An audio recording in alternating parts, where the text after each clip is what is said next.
Morning, glory, America. Bonjour, hi, Canada. Friday, February 17th, 2022. I'm Hugh Hewitt on the West Coast for a few more weeks. I'm glad I'm not in Great Britain this morning. I'm glad I'm not in Ukraine this morning. Lots of headlines here, but the one out of Great Britain is they are having one heck of a big storm. Eunice. Thousands without power, travel, chaos, army on standby, second red warning issued. I don't know what a red warning is in the United Kingdom, but it's probably like a nor'easter meets a hurricane in the United States. It's the kind of storm that took the Spanish Armada and put it in the history of the English-speaking people, and that was over. Speaking of which, Dr. Larry Arnn will be along with Dean Stephen Smith in hour number 3. Admiral Stavridis will join us next hour to take us into the weekend of war, which is what I think we are looking at. And hopefully Jim Sciutto of CNN and I will be able to connect at the bottom of this hour from Kyiv, where Jim is. Headline. Reuters, minutes ago, alarm as East Ukraine shelling enters second day. Ukrainian government forces and pro-Russian rebels. Jeez, Reuters. Putin people increased their shelling in eastern Ukraine for a second straight day. An escalation that Washington and other Western allies say could form part of a Russian pretext to invade. They're going to invade. At the Munich Security Conference, which is where Europeans gather to yell at Americans for not arming themselves, there's great concern in the hallways. President Biden is going to call Western allies again. Don't you know that they all put their heads in their hands when they've got to talk to Joe? U.S. says it's willing to risk being wrong over its warnings of an invasion. Look, I am not cynical. I am experienced with this group. This gang. So I went on special report last night with Brett Baer. I was on there with Harold Ford. Good guy. By the way, he'll reference that we are both University of Michigan trained lawyers. Democrat. And Kim Strassel is smarter than anybody. And first question, Russia, Ukraine. After all this diplomatic activity, yesterday, quote diplomatic, Secretary Blinken at the UN looking not very Colin Powell-esque. And not very Adlai Stevenson-esque. And we've got General Secretary Austin at NATO speaking like the Sphinx. We've got Joe Biden mumbling a few words on his way to the helicopter. All told, what did I think? Cut number 24. Hugh, we have not seen in the UN Security Council the level of tension about pushing Russia to back off of the Ukraine border, really since, I would argue, the Cuba Missile Crisis, in that back and forth. Here's just a piece of that.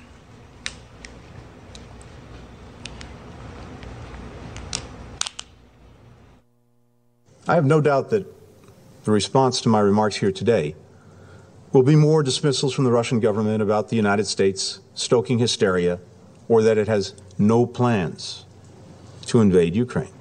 Attempts to place the blame on Russia are futile and baseless, and this only hides the goal of shifting the blame away from Ukraine. I must say we are very disappointed by the ostrich-like position of our Western colleagues, who are trying not to see obvious things.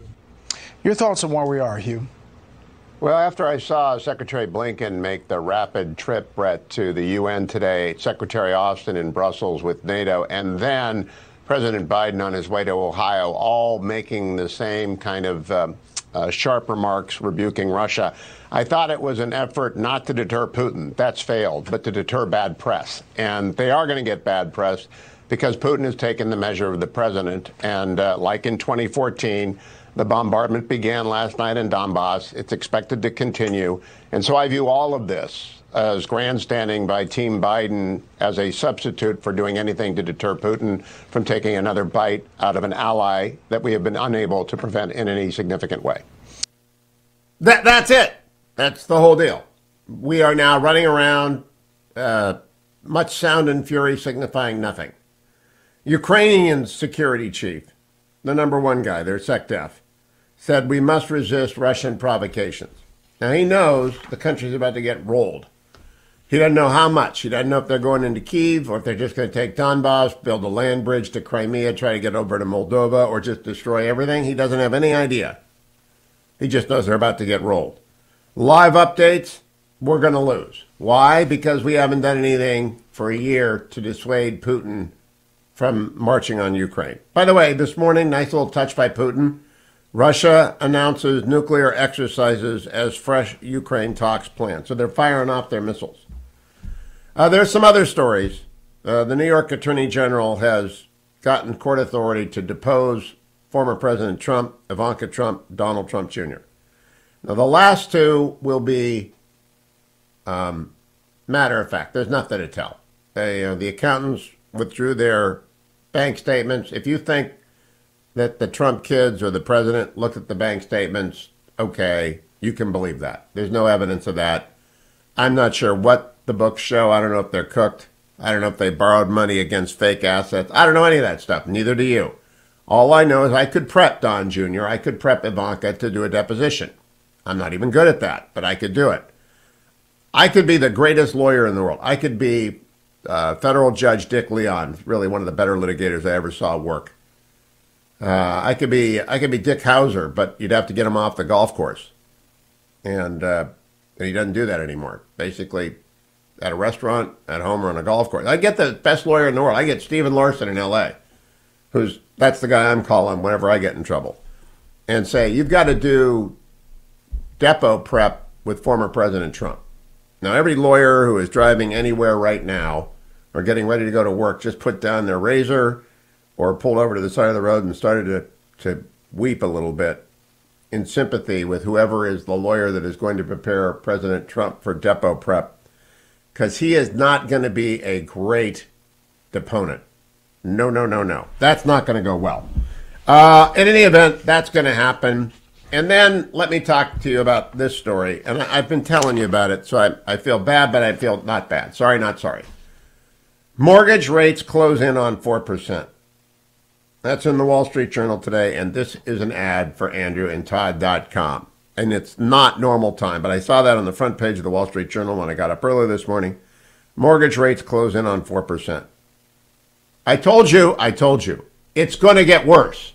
So if you're going to buy a house, do it now with AndrewandTodd.com. Call them at 888-888-1172. They've been sponsored this show for a decade. I've known Andrew for 20-plus years and Todd for half that time. I know them, trust them, love the guys, actually, and my audience loves them. But they can't help you unless you call them, 888-888-1172. Now, you've missed probably $25, $30 a month by waiting 2 weeks. But go call your kid up and say, you got to go buy a house. I'm going to become a non-occupying co-borrower. Call up your grandson or grandchild. Go tell them to do this because it's not coming back. I can't tell you can't print $4 trillion and expect interest rates to stay here. Okay, so 4% isn't 3% and 3% isn't 2%. So you missed the only guy I know who hit the mark. I know one guy who hit the mark, the very bottom. One guy. So there's one person you're not going to match. But don't get left behind. Call AndrewandTodd.com. I also got asked about the Durham filing last night on Special Report with Bret Baier. I am very skeptical of what Durham has got going. And I said it again last night, cut 25.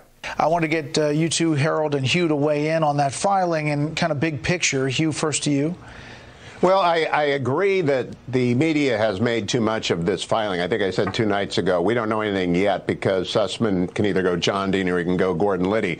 But I noted that John Durham said there will be motions in limine coming. And Harold and I did go to Michigan Law School, and we both know one thing from our time there, from great law professors. Nobody knows nothing about what the prosecution has until the prosecution rolls out its indictment. That's right. I do say, Harold, over to you. That's it. All right, over to you, Harold, because nobody knows nothing. You don't know nothing. I don't know nothing. I do know that Democrats are in big trouble after the San Francisco school board election, cut 26. We talked last night about the San Francisco School Board and that recall effort of 3 of those members. The National Review writes this: Americans rejecting far-left progressivism.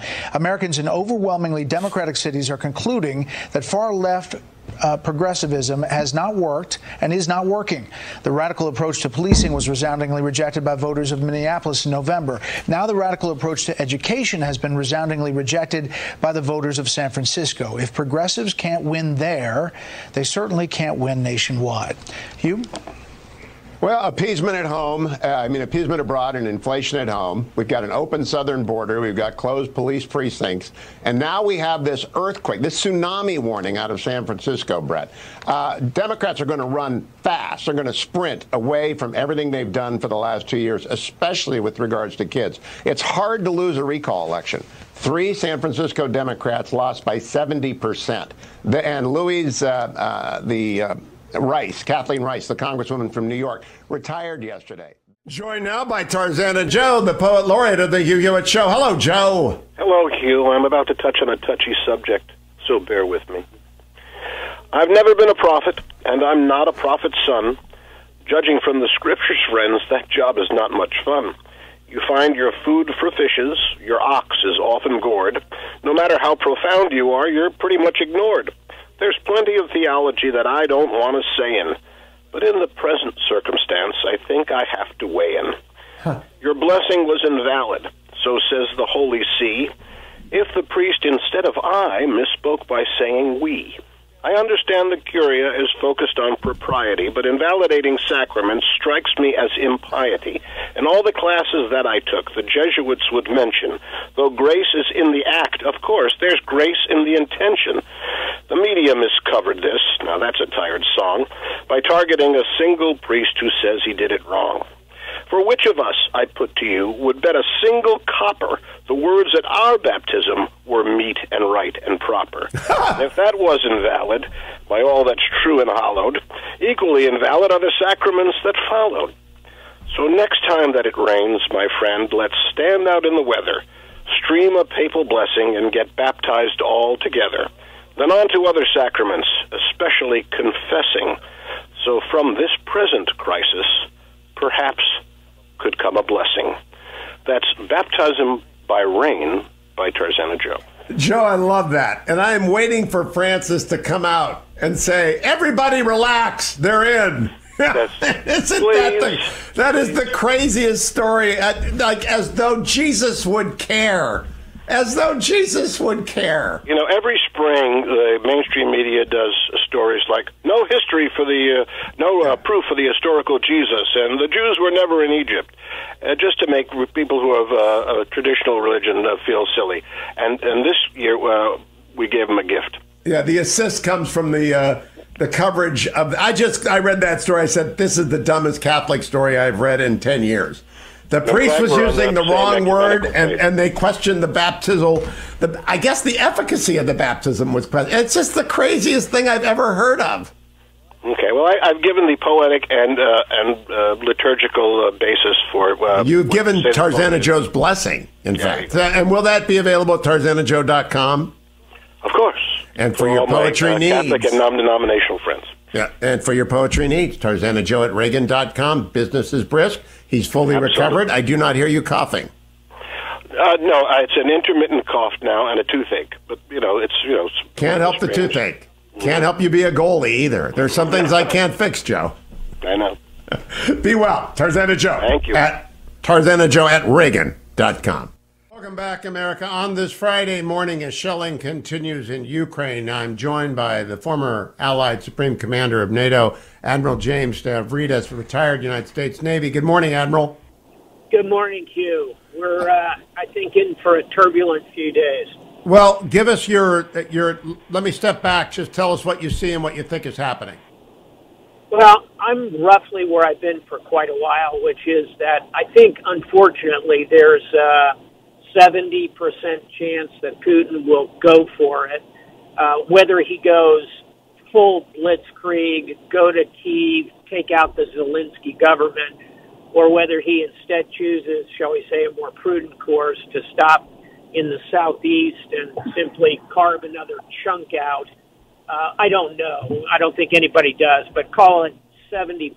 There's a kinetic event over the next 2 to 3 weeks, but it could be the next 2 to 3 days. I think there's still, here's the good news, such as it is, I think there's still a 30% chance that we can find a path here where Putin climbs down. We have further diplomatic dialogue, but I think those chances are, in fact, dwindling, Hugh. Admiral, I read very cynically yesterday's Secretary of Defense Austin's speech at NATO, followed by Secretary of State Blinken's appearance at the UN, followed by the president's remarks to reporters en route to Ohio as being a concession by the three of them that they're not going to stop Putin, and they're out to deter not Putin. That's failed. They're deterring bad press for not trying. They are trying. It's just that there's really no way to deter Putin that isn't kinetic, to use your term, because he doesn't. His calculation is he'll get the gas back eventually. I think that's roughly correct, the latter part of it, in terms of there's really nothing else we can throw on the barbecue grill at this point that's going to deter Vladimir Putin. At this point, the calculus is entirely his to make. You could make an argument, and some have, that, well, we ought to slap sanctions on him now. I think there's some merit to that argument that's growing louder by the day. But here you run into the problem the administration has of keeping the alliance on side. And I think that in order to do that, they're going to have to wait until there is kinetic activity, until there is actual tank movement across the border. Because, you know, we've had this conversation before. NATO is like a bicycle with 30 different people pedaling the gears. Some of them are pedaling really hard up toward the front of the bike. Some of them are pedaling, you know, kind of in the middle. Some are pedaling pretty slowly at the back of the bike. So the administration doesn't have the latitude to do precisely what it wants. So it takes the next best, which is arm the Ukrainians, threaten the sanctions, keep the alliance together. I think that's the best you can do at this point. Now, Admiral, you're the only guy who has more jobs than I do, and one of them is at the Carlyle Group. And I assume your phone is ringing and people are saying, what is going to happen to my energy supply in Europe? Because not only do we worry about our Ukrainian allies and the death toll, which was 14,000 people in 2014, we worry about millions of refugees, and we worry about the lights going out all over Europe, and I mean literally going out because there's no energy. What do you tell those people that call you up at the Carlyle Group and ask you what's going to happen? First thing we tell them is energy is a commodity. Prices are going to go up because of turbulence in the market, so expect very high spikes in energy prices over the next few days, few weeks, depending on how things play out. We do also say, let's step back and look at the big picture on European energy, and I think this is slightly underappreciated. Natural gas, Hugh, is only about 20% of European energy, 20%. Putin controls about 50% of that natural gas. So his play space is about 10% of overall energy. Now, is that difficult, and does that create lots of opportunities for high prices and scarcity situations? Yes. Does it mean the lights are going to go out in Europe? I don't think so. And already you're seeing natural gas surging. This is good news for the United States, from us to the Europeans. The problem is because they didn't listen to us over the last decade, they haven't built the infrastructure necessary to take that natural gas in its liquefied form from the sea. So, point being, what we say, our house view is turbulence ahead, long term. Let's create the infrastructure so that Europe is not dependent. And oh, by the way, the Nord Stream 2 pipeline turns out to be not a very good deal because it gives Putin control over that 10%. I'm going to come back to the pipeline in a second, Admiral. I want to talk to you about an unusual declaration last week. The United States named Qatar as one of our 10 essential non-NATO allies. And so there are 10 countries in the world not in NATO that we consider essential, and we added Qatar to the list. What did you make of that? I think it's got a lot to do with the fact that their natural gas and maybe Israel's are the two largest fields in the world. You are 100% correct. Certainly the precipitating event that made that announcement when it did, while the Emir of Qatar was in the United States, was a realization that natural gas is critically important to resolving this scenario. That's the tactical reason. Strategically, I would point to the fact that Qatar has been a very strong, reliable ally of the United States in the Middle East. Our largest airfields that our military uses are there. They have stood with us throughout many crises in the Middle East. They're working to improve relationships with Israel. There's a lot to recommend Qatar outside of this crisis, but yes, that natural gas was a precipitating factor that led to the decision to make them a major non-NATO ally, and I agree with it. Now, so my question is, if Nord Stream 1 and 2 can run under the Baltic Sea or over Ukraine to get to Europe, why can't there be a pipeline from Israel and Qatar to Europe? There can be, and I think that nexus of fields in the Eastern Mediterranean, recall that it's not just Israel, but these are fields that Cyprus, an EU member, Greece, an EU member, collectively there's a good tranche of nations that are working with us, and that could absolutely be an alternative. Those are NATO allies, and Israel, which is perhaps the closest thing to a NATO ally for the United States. That, I think, is a very promising idea. And then, Hugh, you supplement it with Plan B, which is liquefied natural gas. Then you're much more comfortable making sure that your allies don't have to bend the knee to Vladimir Putin. And Plan C is micro-nuclear reactors, which are extremely safe. They're not the old Chernobyl reactors. They're very good. But I digress. I want to go to an incident. Just to make a quick point on micro-nuclear reactors, what those are also called are the reactors in nuclear submarines, which we are very, very good at and are happy to work with other nations. And, of course, we're doing that now with Australia. And it's the future. I wish the left would listen to me. If you care about the climate, you ought to be going in that direction. But now let's 100%. talk. It's just crazy. Dan Poneman, the former DepSec at Energy, and I talk about this all the time. He's an Obama guy.